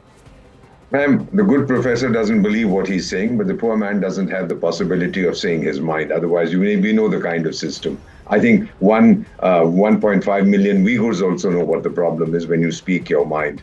Now, all this thing about connectivity and the good professor wanting to tell India what to do. Thank you very much, sir. We have more people than your country, and we know exactly what is good for us. Even as we speak, when the good professor was talking about investigating terrorism, ma'am, even as we are speaking now, and I'm looking at 1915 hours on the 26th of June, there is a terror encounter going on in Udhampur with 4 Jaish-e-Mohammed, your friends, Professor, of an international terrorist organization proscribed by a racket called the United Nations. The encounter is going on right now. What investigation would you like us to do, sir?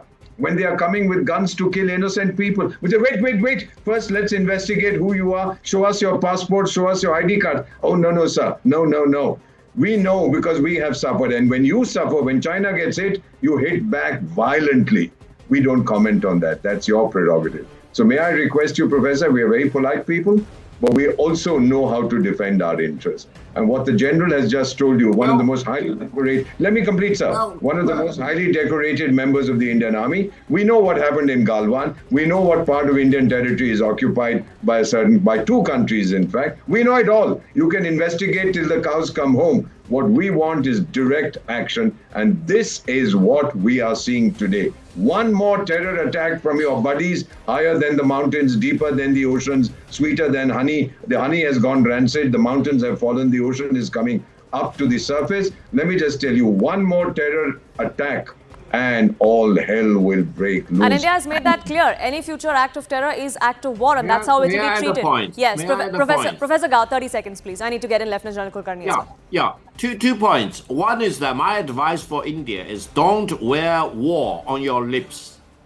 It's not a good recipe for you. We don't, Let's sir. promote We peace. don't. But we cannot be sitting there waiting for the enemy to finally see the light of day and not attack innocent civilians.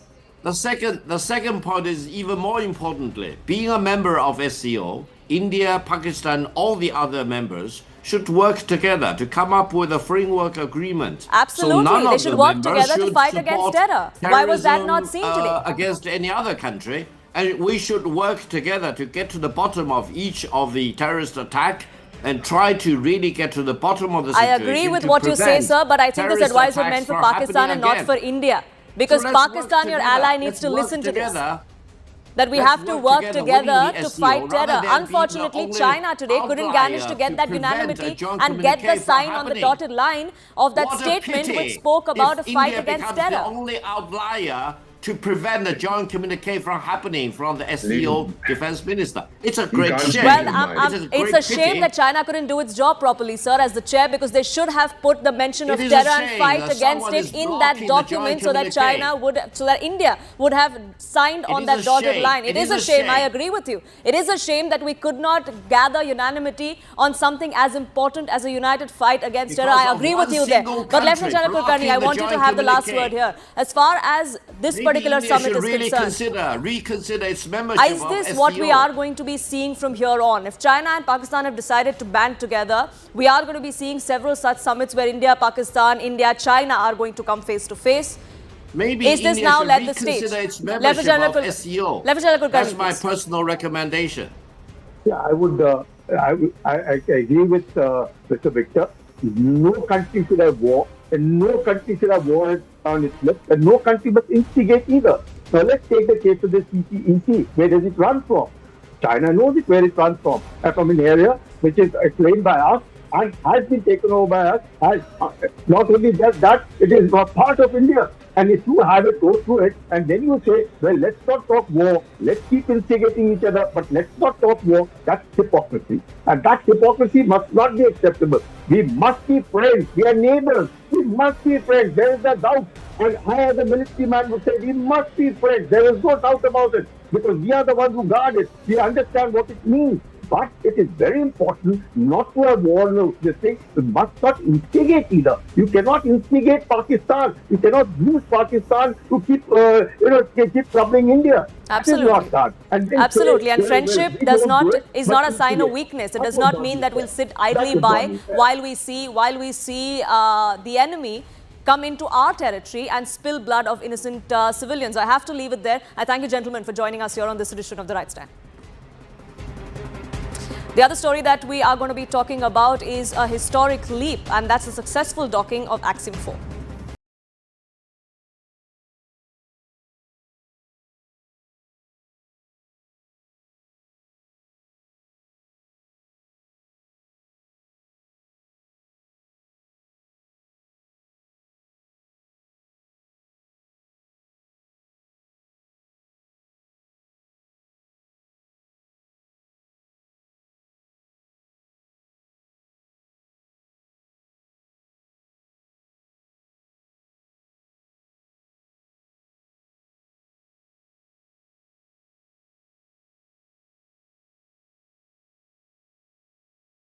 Amongst the few who have got the chance to see the Earth from a vantage point. It has been a wonderful ride. When Neil Armstrong became the first person to walk on the moon in 1969, he said, "One small step for man, one giant leap for mankind." Today, as India's Shubhanshu Shukla became the first Indian aboard the International Space Station, it marks a giant leap for India's space journey. The 39-year-old Indian Air Force pilot, strapped into his seat inside the Crew Dragon spacecraft, waved to a billion from space this morning. A namaskar for all those that were listening to him. Here's how the Indian astronaut Shubhanshu Shukla piloted the spacecraft to dock at the Harmony module of the ISS. The Dragon capsule approached the ISS systematically. We had seen that it was going to be taking about 28 hours from liftoff yesterday. It paused at several designated points from about 400 meters inward. There was ground control that was authorized, that was being monitored from here in the United States at every progression. At about 20 meters, this craft was guided to the module's docking port. There were laser sensors, there were cameras that guided the spacecraft eventually towards that particular port of Harmony 2, which is also known as Node 2 of the ISS. The connection to the ISS then occurred in two phases. There was a magnetic soft capture that was done first by the particular craft, and then there was a mechanical hard capture that was done so that there is an airtight seal that is maintained, that there are no leakages. There were checks that was done as well before the crew existing at the ISS welcomed the crew that was on board Axiom 4. Now, there are several lessons to have been learned for the world and, of course, for India from this particular mission. Now, ISRO has taken several large strides in the last few decades from an institution that initially focused on harnessing space technology for national development. Today, India's Space Research Organization is making its mark and launching several complex missions to the Mars, to the south side of the moon. Next step in this journey is India's first manned mission. Here's how Shubhanshu Shukla, this particular mission, Axiom 4, will help India achieve that vision, will help India in that direction. Now, this AX4 mission, or the Axiom 4 mission, will train astronauts like Shubhanshu Shukla for future ISRO flights. He perhaps will be part of Gaganyaan, which is going to be India's first manned mission, which means he gets first-hand experience. There are critical inputs for this manned mission that he gets from this particular mission. He was the man in charge to dock the spacecraft to the ISS today.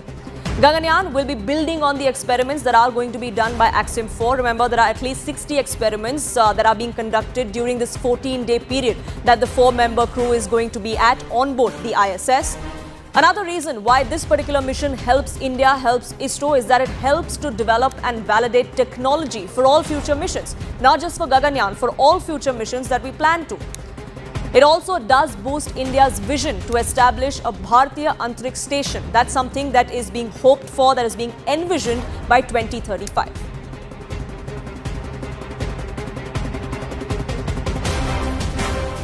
I am number 634. That's a privilege.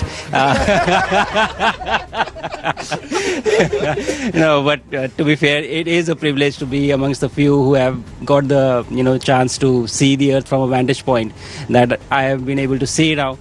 It has been a wonderful ride. It has been great, and I was looking forward to come to space it is something to look forward to as such. But the minute I entered the International Space Station and you guys, this crew, you just made me feel so welcome, as if you literally opened your doors, like your house doors for us. That's true. So, but it was fantastic. I feel even better. Whatever expectation I had of coming here, they were surpassed by the view. Of course, that's the big part of it, but by you guys as well. So thank you so much. I think this was fantastic. This is wonderful, and I'm very, very confident that the next 14 days are going to be amazing. Doing, as you said, advancing science and research and working together. Thank you so much.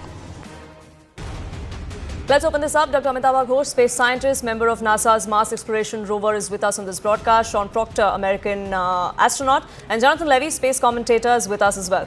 Dr. Ghosh, let me begin by asking you. I'm sure you've tracked all that's happened in the last 28 hours since liftoff to the docking. What are your first thoughts? Well, it's a very big journey for India. I think the big thing is Gaganyaan is happening in a year or two. And so this journey is very significant in that respect, that, there will be some learnings from the operations, from the interface, from the experience. Maybe there'll be some feedback given to the Gaganyaan designers, the engineers who are designing Gaganyaan. Maybe there'll be some changes. And so it's fascinating. And we are in a very interesting place in human history where the cost of spaceflight has just gone down, and probably with the development of Starship, it will go down further. So how much further? Maybe 95% is probably 95 to 98% is the reduction in cost of spaceflight when you start reusing launch vehicles. So we are in this very interesting part of spaceflight, and this is perhaps equal to plane travel, like commercial aviation in the 1900s. It was very expensive. There were people saying that, well, why do we not need to do this? So we are kind of in this very interesting part where spaceflight can go to the mass market if this became this cheap. There may be a section of the people who think that, well, going to the space station or going to the moon for a vacation is something they would like to pursue. And if there are like 10,000 people like that, and the journey is $50,000 or $100,000 per journey, then a whole new sector of space tourism might open up. And the indications are all there. All the rich people are trying to invest. Yes. So for normal commercial aviation, at that time, J.R.D. Tata, Henry Ford, they were the people who were getting into the business. Now you see Elon Musk and Jeff Bezos trying to set up a base on the moon. So it's a very opportune moment in history. An inspiring time, of course. Sean Proctor, that's one way to look at it. But I want to speak about India as well. And if you have any thoughts about how India has reached where it has, how India's Space Research Organization has become a force to reckon with, if you will, in the last few years, isn't it? Yeah, and the big thing is that India has invested in its greatest asset, which is human capital. Lots of engineers, lots of people being inspired to take advantage of this, developing new wave in space. And I think it's really exciting because, when you see missions like Axiom 4 and the people who are going on it, that inspires the next generation to want to be a part of what's happening. And if space exploration is going to hit $1 trillion by the end of this decade, then we need everybody to be engaged, particularly thinking from the standpoint of entrepreneurs. How do we take and leverage what's happening not only in low Earth orbit, but as just said, as we go back to the moon and on to Mars, we need all kinds of new innovations because solving for space is all about solving for Earth.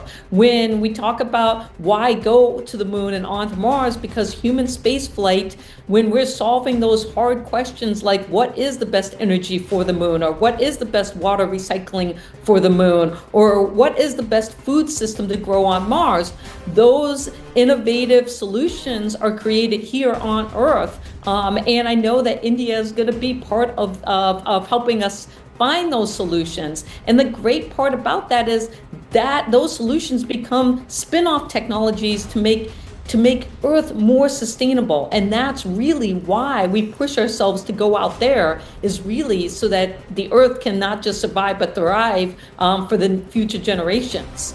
And there are several of these experiments that are being conducted in this 14-day period in itself, Jonathan Levy. A lot of them are exclusively for India that Shubhanshu Shukla is going to look at, some of which India and ISRO hopes to take forward in our future missions, including Gaganyaan, which perhaps would happen in about 2 years from now. Absolutely. I mean, these experiments are there to develop the knowledge of human spaceflight, and particularly spaceflight that in the future might take much longer periods of time. So a lot of those experiments are about the effects on the human body, what happens to organisms in space, looking at screens in space, so that really the future Indian astronauts will be well prepared for the missions coming up in the next few years, but also to take their part in long-term missions, be that to the moon or even further afield. Absolutely. It is going to give a sort of a template, a sort of book to follow, perhaps. And knowledge is extremely important. It's extremely going to be enriching for future generations to follow. The fact that we see this kind of private or privatization of space exploration, Dr. Ghosh, do you think that's something that is also important given in the day and age that we live? You know, governments have been spending the kind of money that they have. India, of course, has been at the forefront of cost-effective missions. But even then, role of private players is going to be extremely important to ensure that this reaches the masses and this is not really kept for the elite clubs. Right. So if you think about it, each government is strapped for money, wherever in the world you look, and this is taxpayer money. So I think a field can develop only this much with taxpayer money, and money is scarce everywhere. So it is the mass market. It is when there is a customer on Earth who thinks that, well, there's some services that he can obtain in a certain sector. It is only then that field develops. So here also, if there was something in space that an average person, or not an average person, maybe a rich person on Earth perhaps needs from there. Say we're talking about, say, space mining. What if there is some sort of rare earths which are found on the moon or any other asteroid? Would there be a business case, particularly with this decrease in launch costs because you're reusing the launch vehicles? So yes, so if you think of how much money is spent in space exploration, it is all by the governments, and there is no profitable margin in space. There is, maybe that is what Jeff Bezos is trying to see, well, would people pay to go to the moon, say, for 2 weeks? And what is the price point? And how many people would go? So once some sort of a product market fit happens, nobody thought Disney World could be a thing, right? Who would go to a swamp in Florida to look at Mickey Mouse, right? It sounds ridiculous. You should see the venture capital presentation of Walt Disney. It sounds ridiculous. But if you go to Disney World, you'll find people from New Zealand are coming to Florida, people from Europe are coming, people from India are coming, and people from the United States are coming. It's almost an American ritual to visit Disney World at least once in your lifetime. So what if that became an aspiration amongst normal people here, that we'll go to space once in our lifetimes? So then you're talking of $1 trillion business. So this can all happen.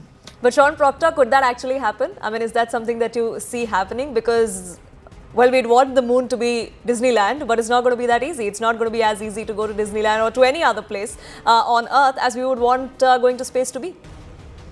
Well, I think, it's all about the entrepreneurs leading the way. And yes, we've got to move it from it being a domain of governments to these entrepreneurs who are creative, thinking of ways in which to make it viable business. I think one of the things that's going to lead the way that we haven't talked about is going to be sports on the moon. I mean, sports is one of the biggest industries globally. And when you think about car racing and you think about air races and how early on they really pushed the technology to go where it is today in each of these fields. And so I think that there's going to be an entrepreneur out there that's going to figure out some kind of way of bringing sports to the lunar surface, and it's going to captivate people. And just like sports here on the Earth, there are going to be people who are going to want to be cheering from the stands on the moon. And I look forward to seeing not only those kind of innovative solutions, but again, really, the thing that I want entrepreneurs who are listening is solving for space, solving for Earth. How do you make it so it's a duality where what you can figure out on the moon or on Mars or even in low Earth orbit benefits us here on Earth? And whether it's from the entertainment side, which sports can be, or on the innovative side when it comes to solving wicked problems around climate change and food and hunger and resource management and waste management, data centers on the moon, things like this, we need solutions for. And there's somebody probably in India thinking about some clever solution to these problems. And that's why this is so exciting by having Captain Shukla there. He's inspiring that next generation to dream big and reach for not just low Earth orbit, but beyond. Absolutely. And, what a day that would be if we actually were to see any of this actually happening. And I would definitely want to be there to see if that does happen. But Jonathan Levy, as far as these kind of experiments that are being conducted with the hope that it's possible to do that more than once and more than on one mission, the kind of experiments that are being done on this particular mission on Axiom 4 also is one of the very important things that they plan to do is about talking about muscle degeneration or talking about the kind of loss that happens to your muscle in space. That's something that Shubhanshu Shukla is also going to be leading, and that's important given in the light of what has just happened with what happened with Butch Williams and with what happened with Butch Wilmore and Sunita Williams. Absolutely. I mean, the effects on the human body in space are yet to be fully understood. In whether it's cosmic radiation or degeneration of muscle tissue or bone density. These are important things to study. And also they inform medics back on Earth dealing with similar processes in diseases. So these are very important things that need to be understood. And work is going on this mission to do that, also looking at organisms, how they're affected in space compared with the same organism on Earth, for example, or taking processes like photosynthesis and whether these could be parts of a future environmental system on future spacecraft. So some great work taking place now through the private enabled mission through Axiom, who are planning to build space stations in the future, probably take over from the ISS, and we're going to see a domination of private money in space, which will open up so much great work. And India is at the forefront of that, and I'm sure will continue to do so. Before I wrap this up, I want to give a quick 30 seconds to everyone here on the panel, and I want to ask you, what is the one thing that you're looking forward to find answers to, perhaps, or one thing that you want to know at the end of this 14 days? Amitabh Ghosh, you first. Well, nothing. See, I think the biggest excitement, what I'm looking forward to, is when India has developed its own vehicle, which is Gaganyaan, and which has Indian astronauts. I think that's the big thing. And it's a very big jump from robotic space flight. It's much more difficult, and that's in the works. And I'm very excited that this will happen in the next couple of years. Sean Proctor, your one thing that you would want? I think that a lot of times we focus on while in space, but to me, I think the real work happens when you come back from space. After my 3-day mission on Inspiration 4, it was about inspiring. And I think